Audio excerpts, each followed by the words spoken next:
YCP అధినేత YS Jagan కీలక వ్యాఖ్యలు చేశారు.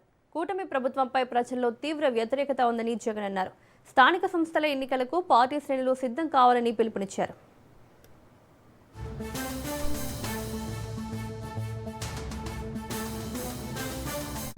99% పూర్తి చేసిన ఏకైక పార్టీ ఏదైనా ఎప్పుడైనా ఈ రాష్ట్రంలో ఉంది, దేశంలో కూడా బహుశా ఎక్కడైనా ఉంది అని అంటే అది వైఎస్ఆర్ కాంగ్రెస్ పార్టీ అని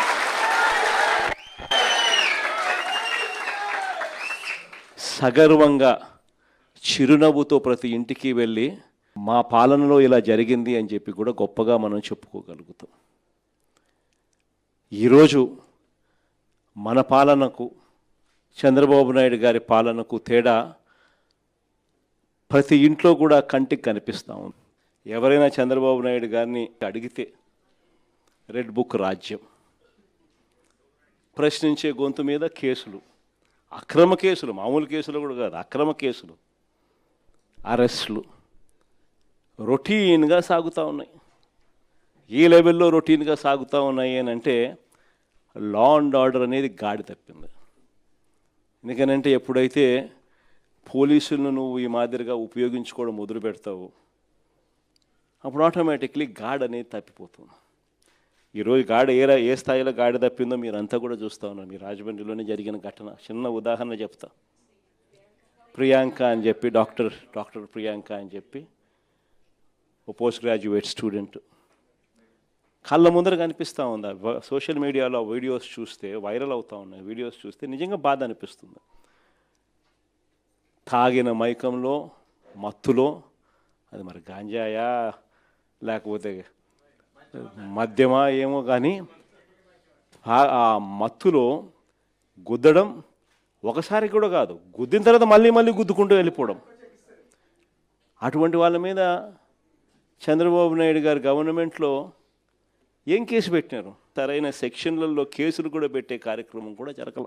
చివరికి ఆ పాప నాన్న బాధతో మాట్లాడితే వైఎస్ఆర్ కాంగ్రెస్ పార్టీ అన్ని రకాలుగా తోడుగా నిలబడి ఆ కుటుంబానికి అండగా నిలబడితే ప్రజలు, వైఎస్ఆర్ కాంగ్రెస్ పార్టీకి సంబంధించిన కార్యకర్తలు అందరూ కూడా ఏకమై ప్రొటెస్ట్ తెలిపితే చంద్రబాబు నాయుడు గారు అయినా కూడా మనసు కరగని పరిస్థితిలో ఆ ప్రభుత్వం ఉంది.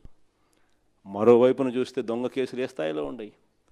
మన అప్పలరాజు డాక్టర్ శ్రీకాకుళం ఒకసారి చూస్తే పాపం అప్పలరాజు కొడుకు బైక్ యాక్సిడెంటు, కారు కాదు, 18 ఏళ్ళ పిల్లోడు బైక్ యాక్సిడెంటు.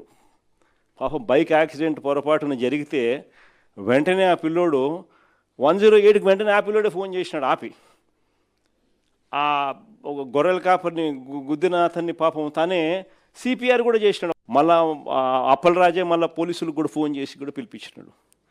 అప్పలరాజు మీద పెట్టిన కేసు ఏంది? మర్డర్ కేసు అంట, కుట్ర అంట మర్డర్. ఇక్కడేమో రాజమండ్రిలో మత్తులో గుద్దిన చోట మళ్ళా గుద్ది రెండు మూడు సార్లు గుద్ది ఆపకుండా వెళ్ళిపోతే ఏమి చిన్న సెక్షన్లతో కేసు కళ్ళ ముందర కనిపిస్తూ ఉంది. ఇదే కార్యక్రమం ఇంకా 4 అడుగులు ముందుకేస్తే నివ్వరిపోయే, రాష్ట్రం మొత్తం నివ్వరిపోయే విషయాలు. అద్దంకిలో తాగిన మత్తులో డ్రైవర్ ఫుల్గా మత్తులో ఉన్నాడు. వెనకలకు వచ్చిన ప్యాసింజర్లు 2 ఎస్ఐలు సివిల్ డ్రెస్లో ఫుల్గా మత్తులో ఉన్నారు.